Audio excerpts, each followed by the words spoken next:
1971 के उस निर्णायक वर्ष में दक्षिण एशिया की राजनीति और सुरक्षा पर गहरी हलचल थी। पाकिस्तान की सेना बांग्लादेश में नई रणनीतियों और संभावित आक्रामक गतिविधियों की योजना बना रही थी। भारतीय सेना के खुफिया अधिकारियों ने इस चुनौती को गंभीरता और सूक्ष्म दृष्टिकोण से लिया।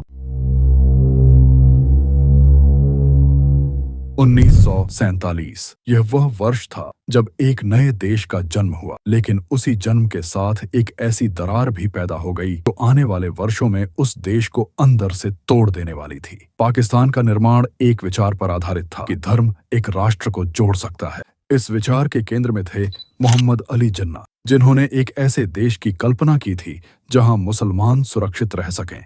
लेकिन इस कल्पना में एक गहरी कमी थी। यह मान लिया गया कि धर्म ही पर्याप्त है, जबकि भाषा, संस्कृति, आर्थिक संतुलन और राजनीतिक प्रतिनिधित्व जैसी वास्तविकताओं को नजरअंदाज कर दिया गया। पाकिस्तान का निर्माण अपने आप में असामान्य था, क्योंकि यह एक भौगोलिक रूप से जुड़ा हुआ देश नहीं था।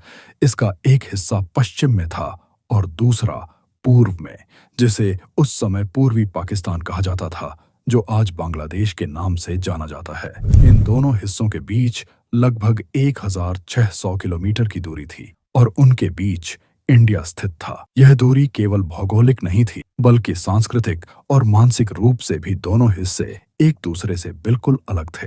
पूर्वी पाकिस्तान की पहचान बंगाली भाषा, साहित्य और संस्कृति से जुड़ी हुई थी, जबकि पश्चिमी पाकिस्तान की पहचान पूरी तरह अलग थी। समस्या की शुरुआत तब हुई जब 1948 में ढाका में एक भाषण के दौरान मोहम्मद अली जिन्ना ने यह घोषणा की कि Urdu and only Urdu shall be the state language of Pakistan. यह केवल एक भाषा का निर्णय नहीं था, बल्कि यह पूर्वी पाकिस्तान की पहचान को नजरअंदाज करने जैसा था। पूर्वी पाकिस्तान की अधिकांश आबादी बंगाली बोलती थी और उनके लिए यह निर्णय एक अपमान जैसा था। यह वह क्षण था जब लोगों को पहली बार महसूस हुआ कि इस नए देश में उनकी पहचान को उतनी अहमियत नहीं दी जा रही जितनी दी जानी चाहिए। 1952 में यह असंतोष खुलकर सामने आया जब ढाका की सड़कों पर छात्र और आम नागरिक अपनी भाषा के अधिकार के लिए उतर आए। वे केवल इतना चाहते थे कि बंगाली को भी राष्ट्रीय भाषा का दर्जा मिले, लेकिन सरकार ने इस शांतिपूर्ण विरोध का जवाब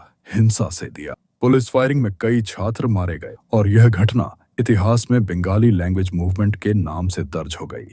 यह सिर्फ एक आंदोलन नहीं था, बल्कि यह एक चेतावनी थी कि पूर्वी पाकिस्तान अब अपनी पहचान के लिए संघर्ष करने को तैयार है। भाषा के बाद अगला बड़ा मुद्दा आर्थिक शोषण का था। पूर्वी पाकिस्तान देश की अर्थव्यवस्था का एक मजबूत आधार था। जूट जैसे उत्पादों के निर्यात से भारी विदेशी मुद्रा आती थी, लेकिन इस धन का उपयोग मुख्य रूप से पश्चिमी पाकिस्तान के विकास में किया जा रहा था। उद्योग, इंफ्रास्ट्रक्चर और निवेश का अधिकांश हिस्सा पश्चिमी पाकिस्तान में केंद्रित था, जबकि पूर्वी पाकिस्तान में गरीबी और बेरोजगारी बढ़ती जा रही थी। इस असंतुलन ने लोगों के मन में यह भावना पैदा कर दी कि वे एक समान नागरिक नहीं हैं, बल्कि उनके साथ एक उपनिवेश की तरह व्यवहार किया जा रहा है। 1958 में स्थिति और बिगड़ गई जब अयूब खान ने सत्ता संभाल ली और पाकिस्तान में सैन्य शासन लागू हो गया। लोकतंत्र समाप्त हो गया और निर्णय लेने की शक्ति पूरी तरह से एक केंद्रीकृत ढांचे में आ गई, जिस पर पश्चिमी पाकिस्तान का नियंत्रण था। इससे पूर्वी पाकिस्तान की राजनीतिक आवाज और कमजोर हो गई। इस दौरान महबूब उल हक जैसे अर्थशास्त्रियों ने भी यह स्वीकार किया कि देश की अधिकांश संपत्ति कुछ गिने चुने परिवारों के हाथों में केंद्रित थी, जो मुख्य रूप से पश्चिमी पाकिस्तान से थे।